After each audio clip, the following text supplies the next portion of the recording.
If you were to join the first grade class to determine just how we handle a Christian view of God, man, and government, these are some of the things you might see from time to time.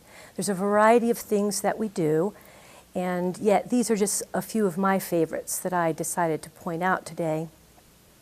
First of all, something very important to us is that we go to God and listen to Him. Many mornings you would find us during our devotional time taking a look at the book Jesus Calling for Children. This is a time where we want to hear what God has to say, and we use this as a way to enter into some short discussions. It might lead us into what's going to happen in our classroom that day. It will help us think about our families. It often helps us direct us to our thoughts towards the government. Well, recently we discussed, after reading a selection, just what was going to be happening in our world with the transition in government. We also pray daily for our soldier friend, John Lucas, who graduated from Dayspring and is serving in the United States Army. We wondered what the transitions would mean for him. As we had our prayer time, one of the first grade students prayed for John, and she prayed that he would have courage and be brave. So I'm thankful for our devotional time.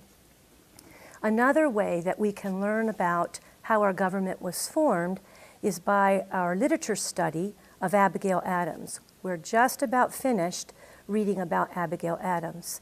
We have found that Abigail truly was a woman of God. She took time to read her Bible and pray daily, and we actually read some of those prayers that she prayed. She prayed often for her husband, for her family, for her friends. That has taught us a lot. It helps us to know how we can pray for friends and for our family. We found that not only was Abigail a godly wife, she was a godly citizen. She cared about her country, and she knew her main support was to support her husband. So she prayed for John as he became the first vice president under George Washington. She prayed for him when he became the second president of the United States. We know that there are many prayers we can read of hers. We can pray those as well. And then we want to think about the individual. And in first grade, we really want each individual to be able to reach the potential God has given them. We feel that everyone is important and everyone has something to contribute. One of the ways that we want to do this is what we call a chalkboard splash. We want all of the students engaged, actively engaged in learning and thinking. And so we give each of the students a sticky note.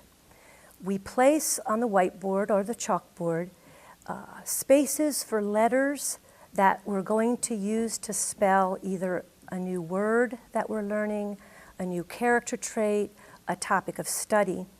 The children love to be able to give their own letter choice. They place it under the space and then have the option to hear more clues or clues repeated. They're allowed to get up, walk around, move those letters. As soon as we identify letters that are in the correct position to spell the word, we write those in that position. We redo clues or give further clues, and they are able to move those if they want to, or add more letters as they're thinking about this activity. What it does, it allows them to be moving around. It allows everyone to be involved. It allows them to think, and we like that because each person definitely has something to contribute, rather than just asking a select few to raise their hands and not thinking about contribution of others. We feel that this is important and an important step in life because we all want to be involved and use our individual God-given abilities in our families, in our churches, in our communities, in our government as well. So my prayer is that what we teach the children in first grade will be lifelong skills for the honor of God.